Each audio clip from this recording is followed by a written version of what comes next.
जाएगी। अब आप सुनना ध्यान से, आपके बच्चे के सिर पे मेरे हाथ फेरने से यदि उसको अकल आती तो मैं हाथ फेरने की फैक्ट्री डाल लेता, ज्यादा कमाता। क्या गड़बड़ हो गई है? इस पीढ़ी का बिल्कुल दोष नहीं है। इतनी निर्दोष और इतनी योग्य पीढ़ी शायद धरती पर अभी है, कभी नहीं आई। बहुत टैलेंटेड बच्चे हैं, फिर चूक कहाँ हो रही है? कौन सी चूक हो रही है? देखिए, चूक माँ बाप में हो रही है। इसलिए मैं बच्चों से कभी बात नहीं करता, क्योंकि एक थ्योरी है हमारे अध्यात्म विज्ञान में, अगर आप मेरी बात पकड़ लें तो आगे पहुंचा देना, कि वो जमाना चला गया जब बच्चे थ्योरी ऑफ वॉइस से पाले गए। माँ बाप ने कहा, बच्चों ने सुन लिया। इसको 5D थ्योरी कहते हैं।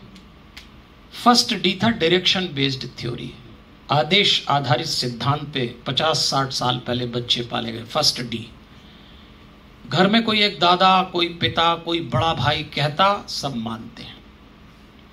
लेकिन वो दौर गया। सेकंड डी आया, डायरेक्शन बेस्ड थ्योरी चली गई, आदेश आधारित सिद्धांत। सेकंड डी आया, वो आया डिस्कशन बेस्ड थ्योरी का। माँ बाप ने, बड़े ने कुछ कहा, बच्चों ने डिस्कशन चालू किया, विचार विमर्श हिंदी में।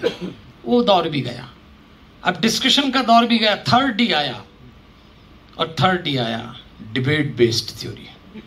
बच्चे माँ बाप से बहस करने लगे। आपने कहा ये करो, क्यों करें, क्यों नहीं करें, वो भी गया, डिबेट भी गया। फोर्थ डी आया, और फोर्थ डी आया डिनाई बेस्ड। नो तो ऐसा नाक पे रखा है। आपने अपने घर में अगर बच्चों से कहा होगा, चलो आज गंगा जी की किताब का विमोचन, नो, सभी आ गए, पर डोगरे डोकरी कोई आ रहा है? कहाँ है आपकी औलादे भाई? अरे कोई सुन रहा है? नो तो ऐसा कहते हैं जैसे। ये भी गया। इन दिनों 5th डी चल रहा है, और वो है डाइवर्जन बेस्ड थ्योरी से बच्चे पल रहे हैं। बच्चे अपने माँ बाप से डाइवर्ट हो गए। कई प्रसंग में बच्चों ने माँ बाप से, कई घरों में सीधे मुंह पे कह दिया, आप हमारे मामले में मत बोलिए, हम निपट लेंगे, आप अपना काम देखिए। ये 5D थ्योरी है। तो क्या करेंगे? इन बच्चों का दोष है? नहीं। आप समझना, थ्योरी ऑफ वॉइस से बच्चों को पालने का समय गया, थ्योरी ऑफ वेव से बच्चों को पालने का समय आया। पेरेंट्स के शरीर से 24 घंटे जो वाइब्स निकलती हैं, जो वाइब्रेशन निकलते हैं, वो बच्चा कैच करता है। इसी पे डीएनए साइंस बना है।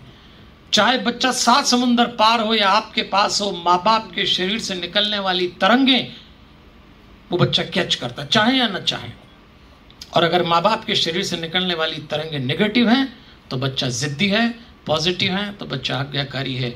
आज के बच्चों से शिकायत करना बंद कर दीजिए देवियों और सज्जनों।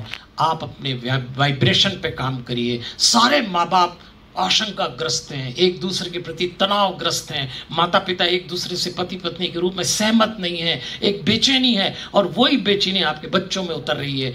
आप जिस लोट लगाते जिद्दी बच्चे को देख रहे हैं, ध्यान से उसकी माँ को भीतर से देखना। जो माँ अंदर से परेशान है वो बच्चा लोट लगाएगा। जो बाप भीतर से आक्रोश में डूबा है वो बच्चा आवेश में चीजें फेंकेगा। ये बहुत गलत थ्योरी है। तो मैं बच्चों का बहुत मान करता हूँ और बात माँ बाप की करता हूँ। यदि आप अपने वाइब्रेशन ठीक कर लें तो आपका मीटर डिसाइड हो जाएगा। इसे कोशिश करके देखिएगा।